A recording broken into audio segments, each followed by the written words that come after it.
This is the new Citroën C3 Aircross, and the French car maker is keeping things quite simple with this one. So all you get is one engine and one gearbox.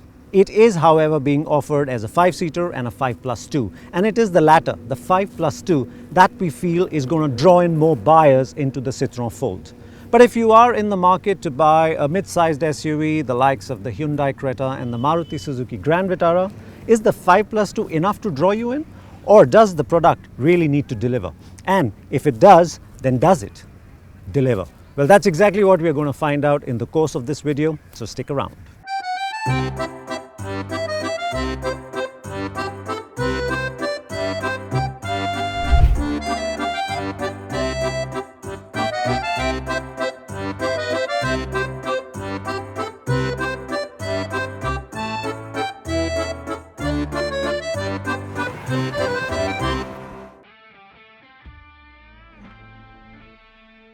Now, apart from the 5+2 configuration, the other thing that will draw buyers to the C3 Aircross has to be its styling, its design, its road presence, and it begins with what Citroën says is best in class figures.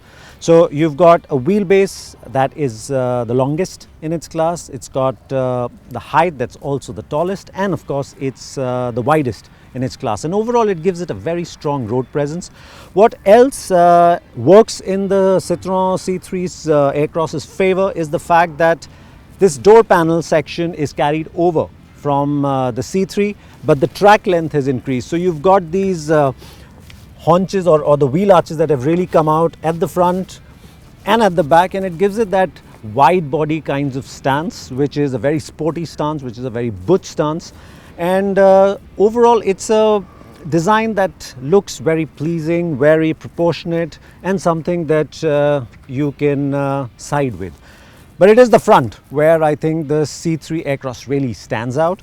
You've got the typical, the Y element in LEDs, and then the headlamps of the car are slightly set inside, so in case of mild impacts you will not damage that. But overall the face, the grille, all of that comes out looking very butch, looking very in your face, which is what you want in an SUV. There are, however, two things that we're not fans of when it comes to, let's say, the exterior design. One, of course, are these old school, pull type door handles. And second is to add the element or to differentiate this.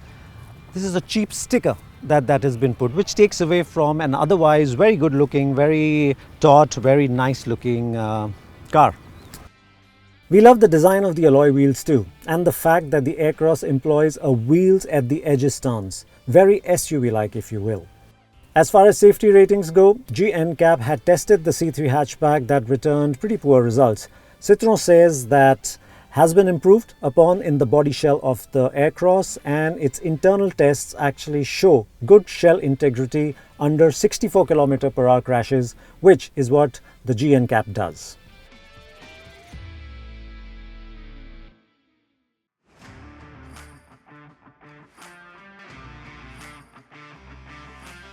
Now inside, the C3 Aircross looks very familiar or very similar to the C3 hatchback.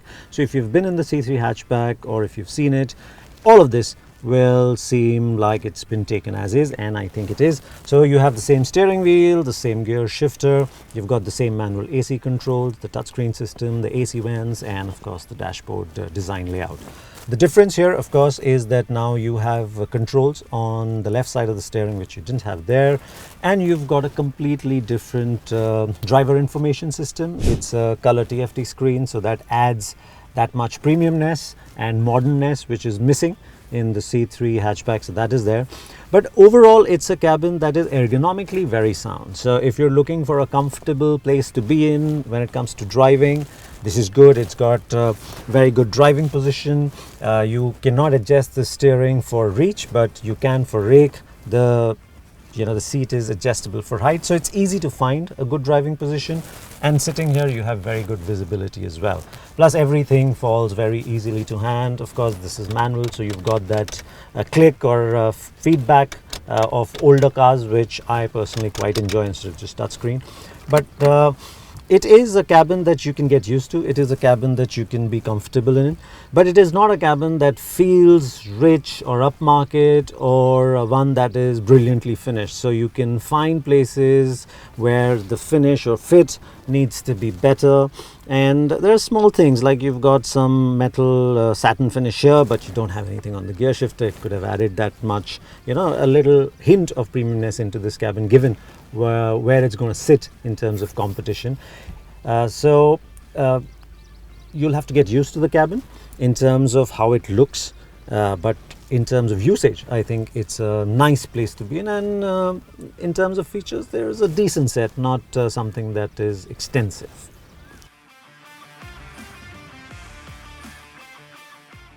This is the top spec Shine trim, and both the 5-seater and the 5+2 versions will be available in this trim level. The two, however, do have some subtle differences.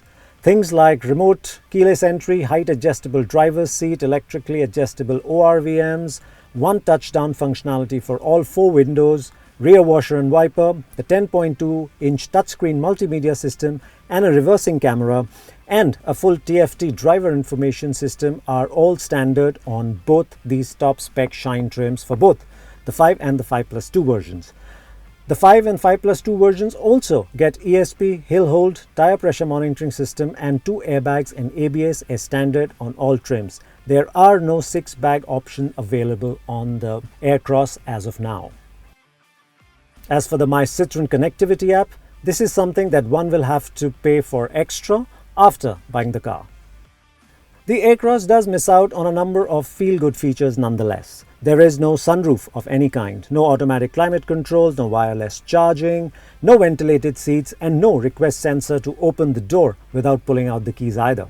It also doesn't get any Type-C charging ports, only Type-A. Also missing is a lock-unlock button, which can get irritating at times. Now, getting into the rear of the C-Cross does require a little more effort than other cars in this class, even though it's got 200 mm of ground clearance, but the sill is quite high on the door sill. But once you're inside, it's a comfortable place to be. Now, this is the 5-seater version. So as part of being the 5-seater, it does not get AC vents at the back, on the roof or down at all. You also don't get split seats 60/40, and the backrest does not recline. So this is for the 5-seater, and we'll tell you what the 7-seater feels like immediately after we finish this. So now once you step inside, you'll realize that the seats are cushy, comfy. I'm 5'8", so for me, even with my feet very close to the seats, I have decent thigh support, and of course when I put my feet under the seat, there is more than enough there. The recline on the seat is more towards comfort. So if you're traveling long distance with the adjustable headrest, it's a comfortable place to be. You can spend time, relax. But when it comes to going to work, being driven in it, you will find it a little difficult to work with or read or work, because you just have to be a little ahead. But overall, I think in terms of comfort, Citroën has done well with the Aircross. And again, in terms of space too, this is set to my driving position, and I've got acres of knee room there. So even if you're 6 foot, I think it should be super comfortable to be in. Again, headroom. No matter how I move my head, there is more than enough headroom all around. And this is a wide car, and so of course shoulder room also there's plenty. And then when you move to the center seat, you have the transmission tunnel to watch out for, it's not very uncomfortable, but yeah, you got to watch out for that. And when you move to the center, I think the bench is pretty flat, so you get good seating comfort for your lower half. And the armrest has enough cushioning again, so you're not really sitting against something that's very, very hard. So again, it makes for comfortable seating. But of course, you don't get 3-point seat belt, and you don't get a headrest at all, adjustable or not. And now let's tell you what the 7, or actually 5+2 feels like in the second row and at the back. We're now sitting in the 5+2 seater, and immediately you can tell that there is less knee room here, and that's not because the seat is further back. This is still at my driving position, but to make room for the third row, what Citroën engineers have done is that they've moved the middle seat 50 mm in front, and that's why there's lesser knee room.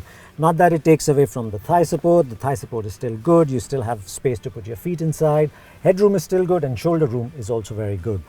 What you don't get on the 5+2 is the central armrest with cup holders. Instead, what you get is a seat that reclines. There's one step recline, but you have that sort of added flexibility, and crucially, you get rear AC vents, roof-mounted AC vents, so that's a big relief. So now getting in the last row, of course, there is a tumble function, and that's only on the left side. You cannot enter from the right.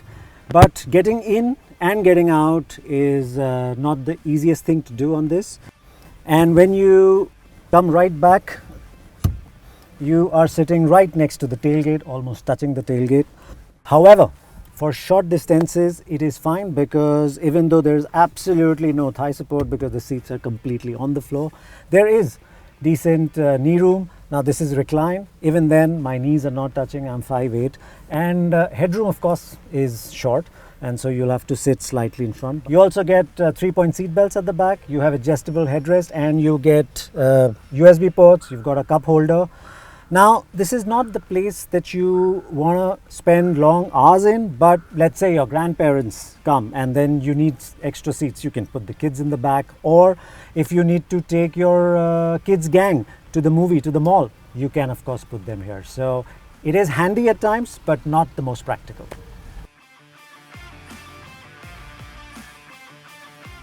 The boot space on offer is good too. The 5-seater version has 444 litres, and the 5+2 with the +2 pulled out, which is the last two seats pulled out, the Aircross offers 511 litres of usable boot space.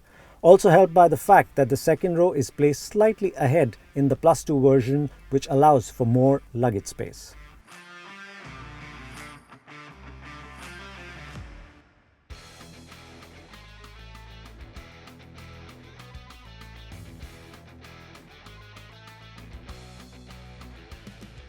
Now, like we said at the start, there is only one engine and one gearbox that you can get with the C3 Aircross.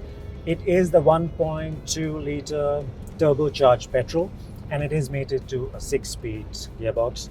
Now, this engine is the same that you get in the C3 hatchback, and it has been carried over in the same state of tune. It's the same with the gearbox. It is essentially the same gearbox that you get on the C3 with the same ratios. So when you look at, or when you consider the fact that the C3 hatchback runs on 15-inch wheels and this one runs on 17-inch wheels, so automatically the overall gearing of the car becomes taller. And that means it might make for a really smooth, quiet highway cruiser, but that torque, that initial torque that you want from an SUV, that might go missing a bit because of the overall taller gearing, resultant gearing. So to compensate for that, what Citroën engineers have done is that they have changed the final drive on this car, or for this car, and they've made it shorter. So as a result, that initial torque that you expect in an SUV, that punch, is very much there. Now, the good thing about this is, apart from really quick acceleration that it's able to do, no matter, and it doesn't really sound harsh, the engine, even when you rev it, you'll just drop the shit. So we are at 5,000, and even close to the red line, it of course gets loud, but it doesn't feel like it's strained. It doesn't feel like there's a lot of effort required for it to, be there and deliver the power there. Now, the joy of this engine is the torque that is available in the mid and the low range. So now I'm in 6th and I'm sitting at just under 2000 RPM. But when I get on the throttle, the turn of speed is already there. It's not like I'm sitting and waiting for it to come on. And of course, the pull is not as hard as it is when the turbo is completely spooled up, so maybe close to 2,500 RPM. Of course, you can feel the turn of speed a lot more. But even then, never does the C3 Aircross feel like it is slow, it is underpowered, it's lethargic. And in sixth at 100, you're sitting at about, I think, 2000 RPM. It's quiet. There isn't a lot of road noise, there isn't a lot of wind noise. So it's a comfortable cabin to be in, especially if you're doing long distances. Now the gearbox itself, good shift quality, short throw, and when mated with the pedal box, which is actually quite close, so you can heel into really nicely. So when you're driving up the ghats or twisties and you want to be in the higher rev range to extract the most out of the car, you can actually have fun there.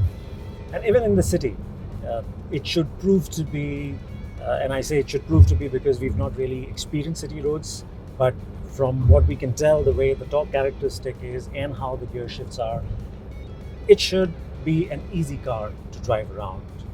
The only thing that could have been better is the amount of effort that's required to use the clutch pedal.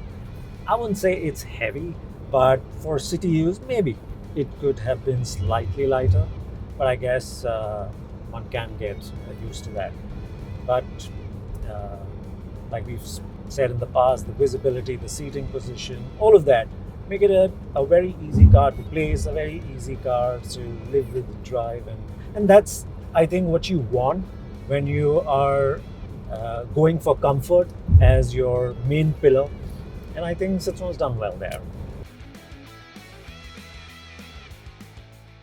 When it comes to ride and handling, the C3 Aircross is again set more towards comfort, which you'd expect. So if you get onto a wavy road, an undulating road, it feels quite settled. It doesn't move around too much. And even if you hit bad potholes or get over gravelly roads, and you can feel the suspension moving, but it's never hitting you severely. So it makes for a comfortable car to be in, even for people at the back. Now, of course, in terms of handling, this was never going to be an SUV that entertains you or is outstanding around corners, but it's not bad at all because the steering is not very slow. I mean, it's 3 turns lock to lock, so it's par for the course, and it's not too heavy, it's not too light. It feels good in terms of responses, and you know exactly where to put the car and what it's doing. So in that sense, the steering also helps bring in that sporty, not sporty, but good dynamic edge to the car. Now the other thing that we like about the steering is the returnability, and this is what takes that artificial feel out of the way. So it straightens out, it's the turn of speed doesn't feel too fast or too slow, and it doesn't overcorrect, it doesn't stop in between, it straightens out the car. So good returnability, and that's a big aspect when it comes to getting a car that does your bidding or feels involving to drive. Around corners, of course, there is a bit of roll, but you'd expect that because it's soft, but you can still have fun in this car going over, let's say, if you take on twisty roads, you can have fun with it. It won't be super entertaining like the VWs or maybe the Skodas, but still involving it can be.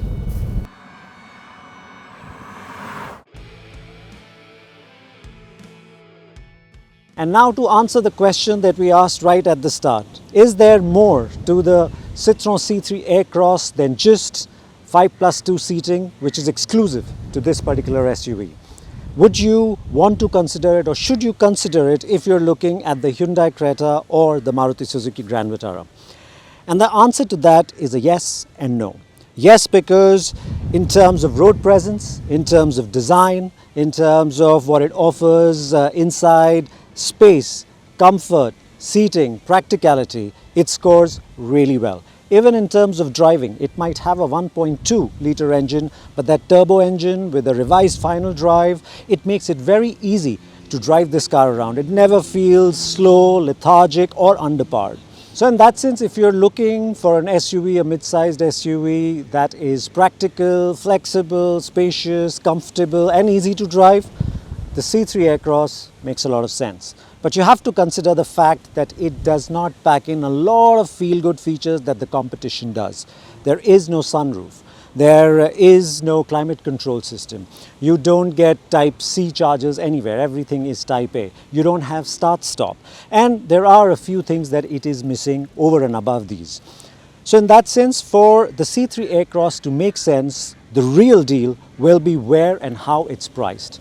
Now, in our opinion, given what is on offer, we feel the real competition for this, for the top spec max, would be the Creta 1.5 naturally aspirated in S trim. And because the Creta is a stronger brand than, let's say, Citroën or the C3, this needs to undercut that for it to seem like great value and to attract customers. Given this will come in 3 trim options, there will be a base, a hue, and this, the max, for both 5 and 5+2. We feel the pricing for this should start at about 9.5 lakhs ex-showroom, and it should top out at about 13, maybe a little under. And then it will make a lot of sense. That value coefficient will go up drastically. And now let's answer some of the questions that you had asked us on our social channels.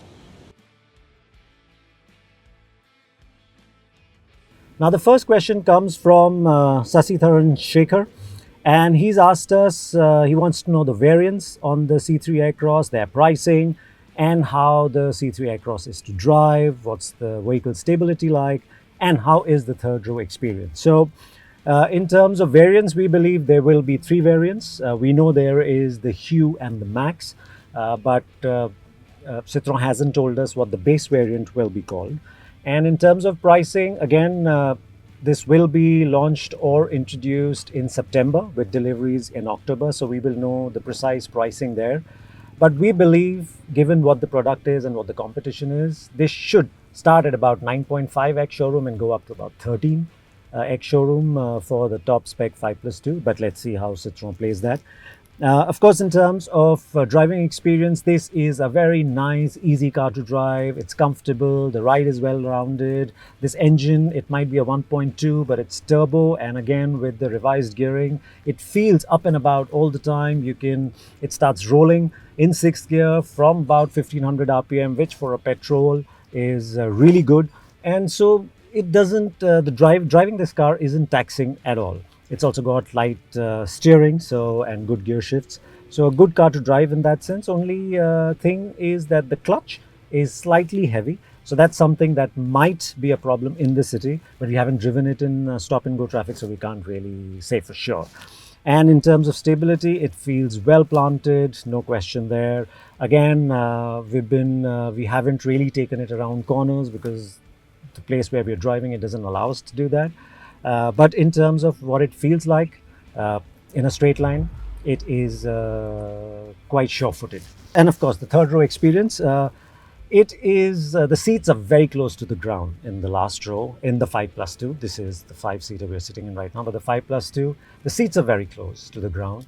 In terms of knee room, there is no issue. It is tight, but it's not bad. There is, of course, no thigh support. Headroom is extremely limited. I'm 5'8", even for me. So if you're doing short journeys, it's fine. It's not like you're going to feel tortured back there, but it's not like a proper third row or a proper 7-seater, which again Citroën has very clearly said with a 5+2 badging. Okay, next up we've got, now this of course isn't his or her proper name, but it says Just Maskari 5581. And the question is, how's the build quality? How many stars can we expect in crash test rating? And please mention your height while explaining the seating space in the car. So we've done exactly that in terms of, I've said I'm 5'8", and when we spoke about the space in the second row, we've done that. If you've watched the video till now, you would know. And in terms of build quality, it doesn't set any new benchmarks in the class. But it isn't something that if you close doors or use stuff, it's going to crumble. It doesn't feel fragile. It doesn't feel like it's poorly built. Yes, at places, finish inside especially could have been better, but it doesn't feel like it's not going to last. So we'd say it's on the good side. It's not great build quality, But for this, what we expect with the pricing would be, I think it's fine. And in terms of what kind of stars we can expect in terms of crash test rating, now Citroën hasn't, of course, tested this, or at G-NCAP. G-NCAP hasn't taken this car and tested it yet. But Citroën tells us that this car has been designed to fare well at 64 km/h crash test, which is exactly what G-NCAP does. But of course, this car, for now, they're only selling it with 2 airbags. And they've said that only when it's mandated will they introduce 6 airbags. But the car is ready to have all of that. So that's where it stands in terms of crashworthiness. Next up, we've got Harish, and Harish has asked us about the same thing. What's the safety like? So of course, apart from the body shell and the crashworthiness, there is it gets 3-4 things as standard in terms of safety. There's ESP, there's tire pressure monitoring system, there's of course 2 airbags, ABS. That thing is of course standard on the car. So yeah, in terms of safety, that's the kind of kit you get. But of course, we would have liked to see 6 airbags in the top spec version, which eventually probably it'll come. Harish also asks us, can the flap like door handles on the outside, can they be replaced with pull type? No, I don't think you can do that. This is probably a cost saving measure that Citroën has gone into. It is not as good to use, as solid to use as pull type. We completely agree. But unfortunately, you can't replace that. And the final question is from I'm sorry, I might not be able to pronounce this, but it is Sethus Kapan, I believe. And the question is a detailed one. What options do you get for transmission? What's the NVH like? How's the drivability with all passengers on board? What's the seating comfort like? And any update on the variants and pricing and safety side of the car. So the last 3 things, the variants, the price, and the safety, we've just spoken about. As for the rest, you'll only get one transmission option, which is the manual. But Citroën says the automatic for this 1.2 turbo is in the works, so we will see that, but it will not come at launch in September or October. It will come probably next year, early next year. And NVH is all right. It doesn't feel like this is completely, the cabin is absolutely silent. No, that feel is not there. Drivability is surprisingly good. For a 1.2 liter turbocharged engine, doesn't feel like it. Of course, it's got 110, around that much horsepower, 190 Newton meters of torque, and it's available from pretty low down in the RPM range. So it makes it quite easy to drive, and that's one of the strong points of the C3 Aircross.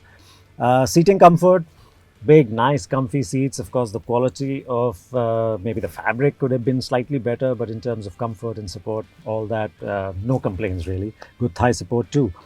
Yeah, and that wraps up the questions that we've been asked on our social channels regarding the C3 Aircross. But if there's something that we still haven't answered as part of the video or in these questions, please write to us, comment, and we will get back to you. Thank you so much for watching.